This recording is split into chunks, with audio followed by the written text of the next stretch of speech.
What makes a good question? I think the majority of customer development actually sucks because people don't ask good questions. What's a good question? For my money, and look, I've learned this mostly by doing the opposite and making the mistake. It's about exploring the customer's problem rather than the solution. And even when you're exploring the problem, you don't ask about the problem directly. You ask about the customer's life around whatever area you're interested in. And customers don't even realize when they are employing workarounds, when they are making do, when they think everything is fine, but if you somehow showed up with something completely different, you can change their lives. And so I think where we tend to fall short in the industry today, even still, is we spend a lot of time trying to pitch the solution, ask about the solution.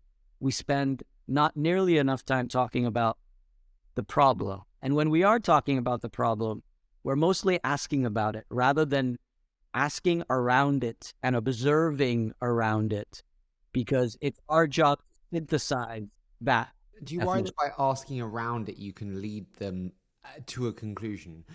Jag, don't you find it difficult when you have to wait 3 days for your, salary to come through? Yes, I guess so. Yes, but do you know what I mean? You're leading the witness. Yeah, for my money, and one of the hardest things for especially product managers who are earlier in their careers to wrap their head around is we should never fall in love with our belief or our hypothesis. And most of us can't help but become the lawyer, the advocate for the idea. And what is really important is to have a hypothesis, to be really clear on your hypothesis, not to go in with a vague set of, I want to ask you about this general area of your life, but to have a couple of sharp hypotheses you're out to test, but to be entirely agnostic, not in love with any of those ideas, to approach it more as a judge than a lawyer. So you've got to have a sharp hypothesis, but also not fall in love with the hypothesis. It runs completely contrary to human nature to come up with an idea and keep your distance from it at the same time. And that's, I think, what makes it hard. How do you do it? You spend time on it. With time, you have commitment, and with commitment, you have love. Fuck me, this is a dating show, Jack.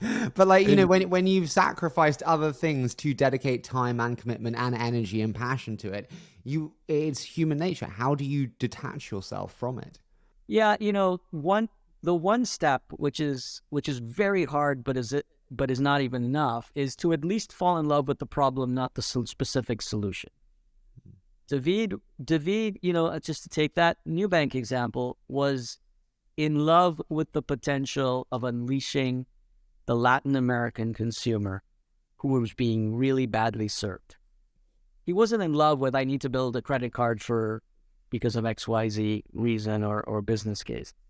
And so first you start with at least being in love with the problem. And then when you're in love with the problem, the solution can come out in any one of a dozen or 24 or 100 different ways. And you're just keeping your ear to the ground to see, how can I unleash this bigger idea, this bigger opportunity?